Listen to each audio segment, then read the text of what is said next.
Assalamualaikum warahmatullahi wabarakatuh. Perkenalkan, nama saya Nurul Hikmah, NIM 858317219, Prodi PGSD semester 6 UPBJJ Banjarmasin, Pokjar, Kota Baru.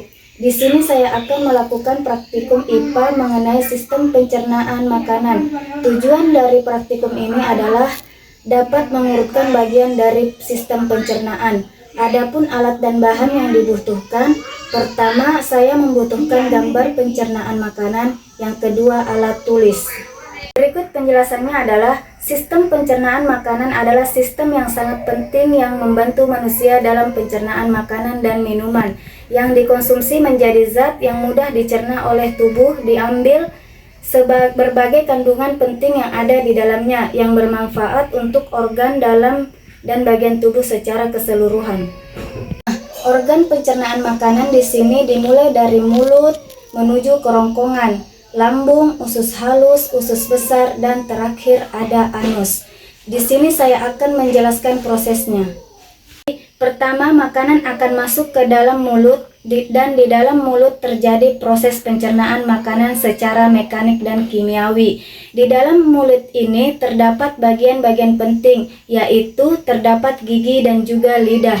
Gigi ini berfungsi memotong bagian makanan menjadi potongan-potongan yang lebih kecil, lalu akan bercampur dengan air liur yang dihasilkan oleh lidah sebelum akhirnya masuk menuju ke dalam kerongkongan. Jadi, setelah makanan masuk ke dalam mulut, makanan akan terdorong menuju kerongkongan atau esofagus. Kerongkongan ini memiliki fungsi utama membawa makanan dari rongga mulut menuju ke dalam lambung. Nah, proses terdorongnya makanan dari rongga mulut menuju lambung ini disebut dengan gerak peristaltik. Setelah makanan terdorong dan sampai di dalam lambung, lambung akan mengeluarkan asam lambung dan enzim yang mencerna makanan menjadi cairan pekat atau berbentuk pasta.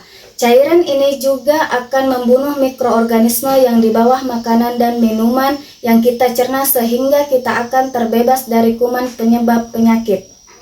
Setelah di dalam lambung, makanan ini akan terdorong menuju ke dalam usus halus.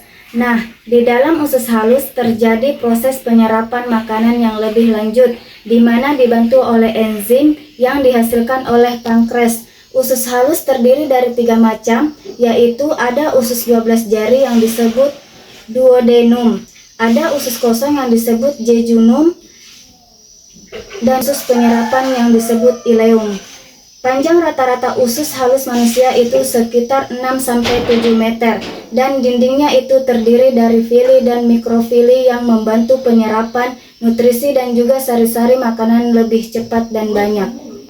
Setelah itu, makanan akan menuju ke dalam usus besar. Nah, usus besar ini memiliki fungsi membusukkan makanan dan akan berubah menjadi kotoran atau yang disebut dengan fases. Limbah makanan ini akan didorong oleh usus besar menuju saluran yang disebut dengan saluran rektum. Nah, saluran rektum ini akan menyalurkan makanan menuju ke pembuangan terakhir, yaitu menuju ke anus. Jadi, setelah makanan sampai di dalam anus, yaitu pembuangan terakhir, otot anus akan menahan dan juga menjaga kotoran agar tidak keluar sebelum waktunya.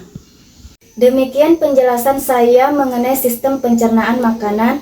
Dari praktikum ini dapat diambil kesimpulan bahwa organ sistem pencernaan dimulai dari mulut, menuju kerongkongan, lambung, usus halus, usus besar, dan terakhir anus. Terima kasih atas perhatiannya, semoga bermanfaat.